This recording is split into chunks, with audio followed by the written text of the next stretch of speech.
Steph got a piece of that? You tell me. I would hope so. Iguodala today down at Chase Center was talking about when we might actually see him on the basketball court. I would like to now present to you through a line of beat writer questions to Andre Iguodala. Let's be totally honest. This is the NBA's most boring mystery. Where are you at just in terms of getting ready for the season? Steve said to ask you. Yeah, don't ask Steve anymore, please. Let him focus on team, wins and losses. I'll be there when I be there. You talked about having a plan with Rick. That was part of the reason you came back. Like, what is that plan? Plan that's in place. Does it include you playing in the next month, do you have it scripted out to a point like this is when I would like to be back? Or? No, honestly, I think we kind of know, so we got a target date. So we ramp it up. We got real good days. We got some days that might take you back, but I think we're on the right path. Any chance you want to hit at that target date? Nah, because then, if you're not there, then you're doing something wrong, and then this noise that is not helpful to everybody else. So soon. All right, so Iguodala is doing everyone a favor. Doesn't want to add to the noise. I don't know how much Andre Iguodala getting playtime really adds to the noise around the Golden State Warriors. It's a little bit of a curiosity, but it's all in the name of good news. When he does appear, that'll be good news. It'll be a good thing, and he'll get his 8 to 12 minutes. Every other game, I'm guessing Andre Iguodala appears in, if he stays healthy. What if I'm going to set the over-under at 40 Andre Iguodala appearances in a box score other than appearing as a DNP. Taking the over or under on that? I think I'll take the over. And the reason why I'll take the over is while they're not going to play him a lot of minutes, I think one of the reasons why he's still here is as sort of a guidepost for the younger guys. And you get more throw weight with guys who play if you're playing yourself. If he's in street clothes a lot, it's harder to get the young guys to listen to him because they go, well, what are you telling us? You're not playing. Well, he was in street clothes for every game but 27 games last year, and they told you how important he was to the entire mix. Well, I know what they told us, but I don't know.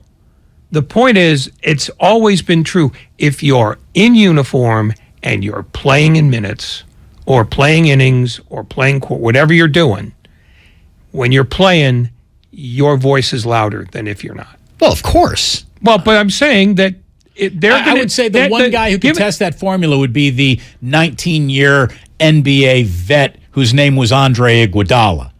He doesn't. Andre Iguodala doesn't play a minute more of basketball in his entire life. No one's taken away from his bona fides. No. This is not about anybody's evaluation of him as a player. But there is a basic truth that when you're talking about young guys, they tend to be pretty tunnel visioned and myopic about their world.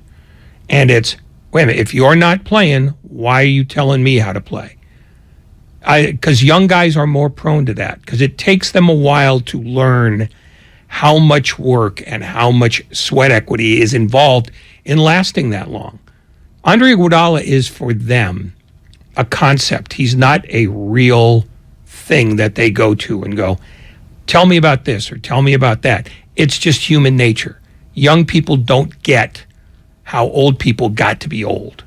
And that's just a truth from forever. Well, talking about the young players on this team, Andre Iguodala was asked if their lack of minutes might actually go about stunting development in year 2 or 3 or 1, depending on what group of young guys you're talking about. No, I actually think it's the opposite. I think you learn how to win.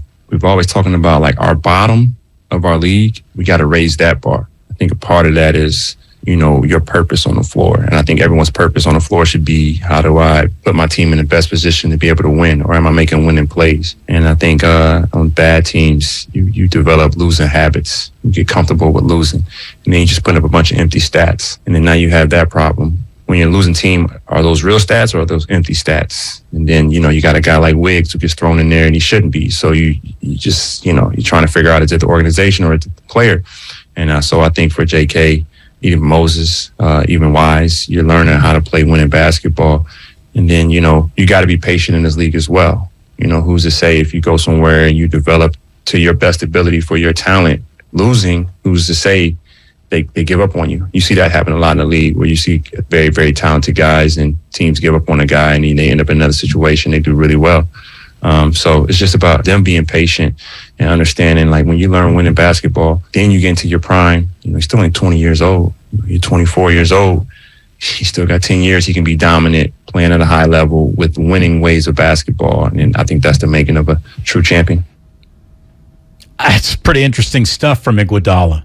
And I tell you, there's an awful lot of truth in what he said. You can have all the skills in the world. In a bad situation, they come out the wrong way because you are on the court too often and too early in your career, asked to do too much. The league gets the wrong perception of you, and you don't go on to be what you're worth over, if you're lucky to get enough, a 10-year-long NBA career. But if you have the luxury, and I know it's hard to see the luxury item of patience in so many young men and women's eyes these days. It's, Generation TikTok wants it now. And they want it in 8 seconds. And then they want it to go to the next thing and the next thing. Patience is not cooked in to the generations behind us. It never has been. No, your generation was impatient. My generation was impatient. Our parents' generation, everybody's impatient. Right. Because when they're 20, they're the smartest people in the world. When they're 30, they just start to understand the stuff they don't know. And by the time they're 40, they're going, my God, how stupid I was. You want to know who the best example of patience is to show to the young guys of the Golden State? Like Jonathan Kuminga, you upset with the minutes that you're getting? Would you like an example of how patience can pay off? I know you're going to say. Who am I going to say? Looney. Oh, no, I wasn't going to say Looney, actually. But Looney is a very good example of patience, but I don't know if a lot of those young guys relate to Looney in terms of, hey, what I'm ready to do in my rookie year as opposed to what you were ready to do in your rookie year. And by the way, you were the last pick of the first round. I am a lottery pick, for goodness sakes, different starting points. I think Jordan Poole is the best testament to patience. Like, hey, Jonathan Kuminga, let's say the Warriors actually do want to send you to the G League this year to get a little bit more run. Is he going to react negatively to that? Well, if he's wired in a way that reacts negatively to that, I would be a little bit worried. That'd be a tiny bit of a red flag to me, because look at what Jordan Poole did. He goes to the G League. He figures it out. He builds confidence that the NBA was not allowing him to construct. And by the way, this guy who exercised a whole bunch of patience, take a look at that checking account. Patience pays off if you continue to improve while this organization is being patient with you. I mean, that's the lesson that I would be teaching to anyone who's feeling right now like, man, I don't like my role. I don't like my minutes. They might send me to the G League. I don't know about that. Look at what happened to Jordan Poole. Look at what happened to Jordan Poole. His patience paid off in a way that no one really saw coming. So good for him. I mean, and good for you if you're willing to go through that. I mean, it ain't easy. But it's not like it wasn't like he had a choice except to do that. He could have power pouted, in which case he would be on another team by now. Well, what choice does Kuminga have? What? What choice does Kuminga have? But that's my point. It's not like Jordan Poole, had anything to do except that he listened to people in his ear saying, it's going to happen for you, but you've got to do it our way. Because while you're here, we're not going to make an exception for you. You need to be better at these things. And it means you got to get playing time, which you're not going to get up here, which means you're going to be up and down Highway 1 a lot. So strap in, get used to it. And to his credit, he did. But there are a lot of players, and I'm not singling out Kuminga, there are a lot of young players who get drafted in the lottery and cannot figure out why they're not getting 30 minutes a night. Well, that's where I think you got the wisdom and the communication skills of Bob Myers and Steve Kerr, who have been around this league longer than any new guy could ever pretend to be. And so you listen to them. Well, you listen to them, but you also watch the guys who are getting the minutes that you're not. Jordan Poole couldn't say, I should be playing more of Stephen Curry's minutes or Klay Thompson's minutes. He to his credit, he recognized that the box he was in, that he was going to have to figure out another way to get 30 minutes a game. And he was going to have to be happy with the role he didn't want to have, which was sixth man.